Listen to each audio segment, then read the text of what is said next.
করে গুপ্ত থেকে তারা প্রকাশ্য হওয়ার চেষ্টা করে তখন গোলমাল পাকিয়ে ফেলছে, সেরকম এই নির্বাচন কমিশন টালগোল পাকিয়ে ফেলেছে। তারা হঠাৎ করে জাতীয়তাবাদী ছাত্রদল কেন্দ্রীয় সংসদের আগের ঘোষণা অনুযায়ী অবস্থান কর্মসূচি চলছে। আমাদের এই 24-এর গণ অভ্যুত্থান পরবর্তী সময়েও নির্বাচন কমিশনের সামনে আমাদের অবস্থান কর্মসূচি করতে হচ্ছে। এটি আমাদের জাতি হিসেবে লজ্জার। আমরা কখনো চাইনি নির্বাচন কমিশন, আমরা মনে করেছিলাম স্বাধীন নির্বাচন কমিশন হবে, হাসিনার পাচাটার মতো নির্বাচন কমিশন আমরা ফেরত চাই নাই। কিন্তু একটি ইসলামিক রাজনৈতিক দলের তারা পদলেহন করে তারা টিকে থাকার চেষ্টা করছে। তারা মনে করছে যে ইসলামের লেবাসে যেমন করে গুপ্ত থেকে তারা প্রকাশ্য হওয়ার চেষ্টা করে তখন গোলমাল পাকিয়ে ফেলছে, সেরকম এই নির্বাচন কমিশন টালগোল পাকিয়ে ফেলেছে। তারা হঠাৎ করে যারা ফ্যাসিস্টের দোসর ছিল তাদের তো এখান থেকে চেঞ্জ হয় নাই। নির্বাচন কমিশনের যারা নিচের পদে বিভিন্ন পদে পদায়িত আছে, এরা তো নিশ্চিন্ত ভাবে বলা যায় বা নিশ্চিত ভাবে বলা যায় তারা লীগের আগে পদলেহন করত। এখন যারা আছে তারা ইসলামিক রাজনৈতিক দলে পদলেহন করে। তাছাড়া আরপিওতে বলা হয় নাই যে কতগুলা কলাম থাকে কতগুলা রো থাকবে। পোস্টাল ব্যালটে কিভাবে ঠিক 41 নাম্বার পজিশনে দাঁড়িপাল্লা হয়, কিভাবে 51 নাম্বার পজিশনে হাত পাকা হয়, কিভাবে 61 নাম্বার পজিশনে শাপলার কলি হয়, যেগুলো প্রত্যেকটাই একবারে শুরুতে।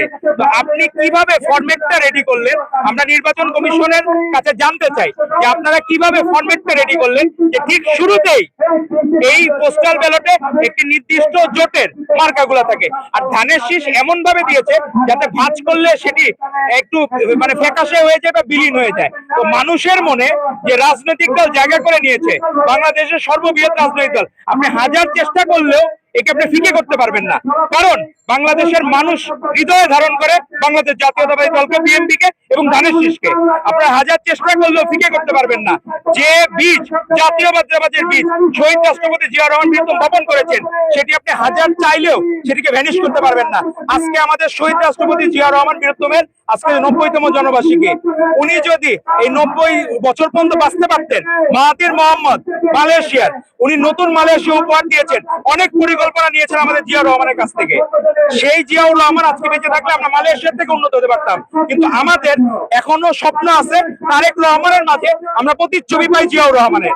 আজকে তারেক রহমানের গতদিন একজন ক্যামেরাম্যান উনি দ্বিতীয়বার হাত মিলাইতে গেছেন, উনি তখন বললেন যে আপনার সাথে এর আগে হাত মিলাইছি। ঠিক একই রকম ঘটনা ছিল জিয়াউর রহমানের।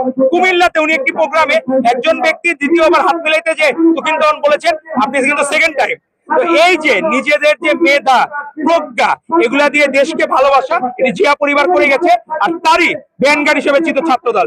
আজকে সকল অন্যায়ের প্রতিবাদ, বিএনপির বিরুদ্ধে যখনই যত ষড়যন্ত্র হয়েছে তার সম্মুখ ভাগে ছিল ছাত্রদল, প্রতিবাদের ভাষা অব্যাহত রেখেছে।